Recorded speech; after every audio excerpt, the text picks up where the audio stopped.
I did not choose to be the one who watched the broadcast from the inside. I was only a communications officer on a small human outpost called Meridian Station, sitting at the edge of territory that the convocation called their own. But when the day came, I was the one who pressed the button that sent our story to the stars, and I still remember every second of it. The convocation was a union of many alien species who had ruled this part of the galaxy for longer than humans had known how to build ships. They believed in order through fear.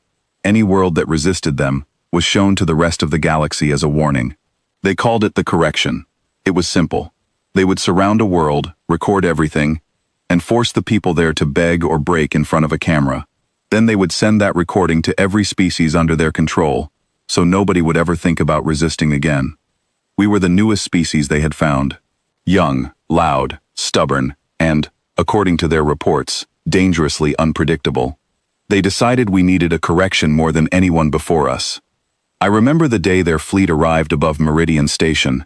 There were only a few hundred of us there, mostly scientists and engineers, with a small defense crew. The convocation ships were enormous, shaped like slow-moving mountains of metal, and they did not fire a single shot. They did not need to.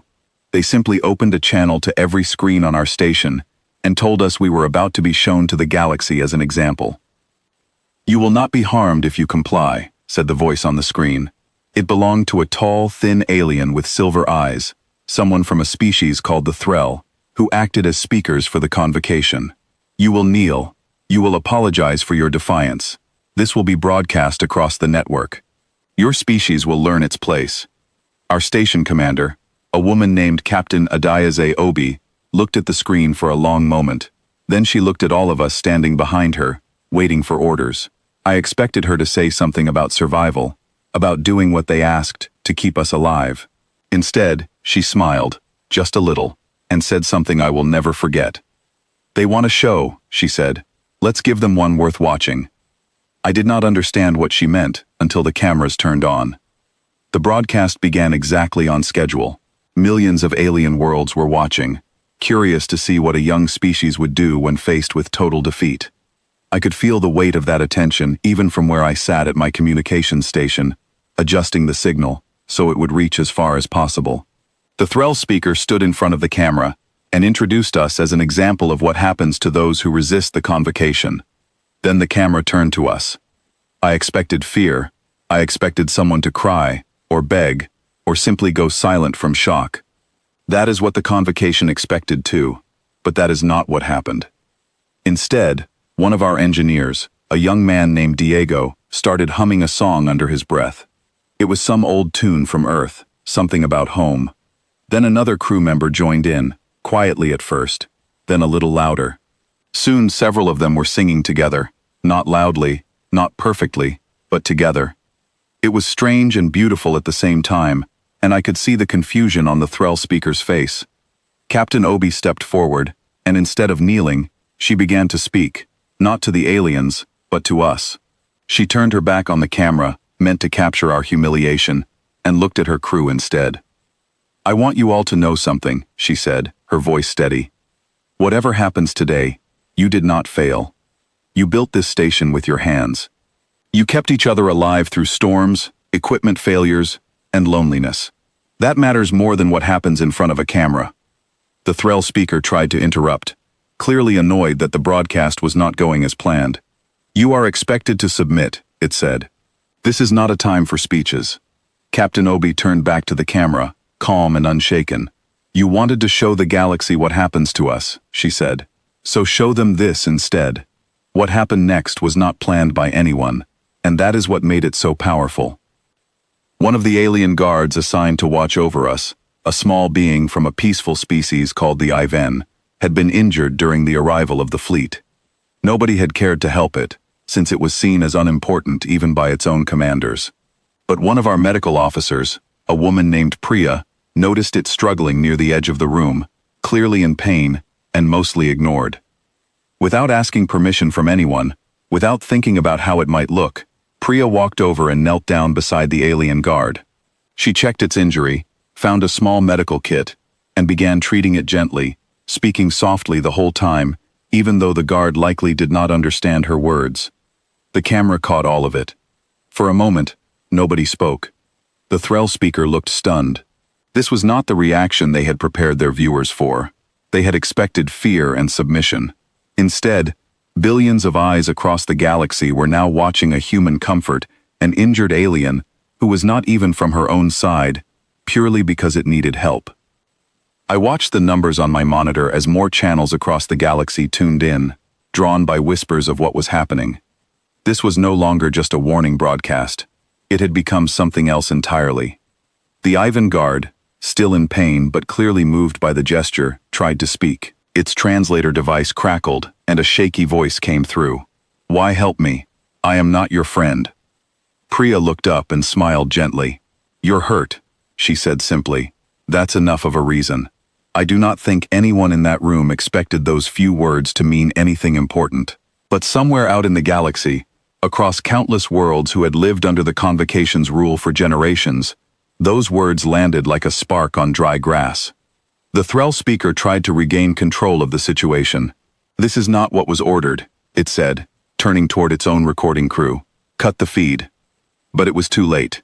Other ships in the fleet, curious about the reaction spreading across their own networks, had already begun relaying the footage further. Species who had been silent under Convocation rule for centuries were suddenly seeing something they had never seen broadcast before.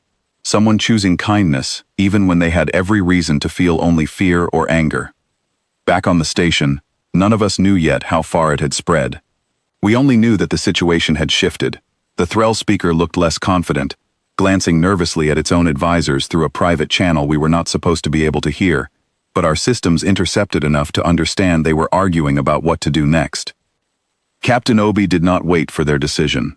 She stepped forward again, this time speaking directly to the camera.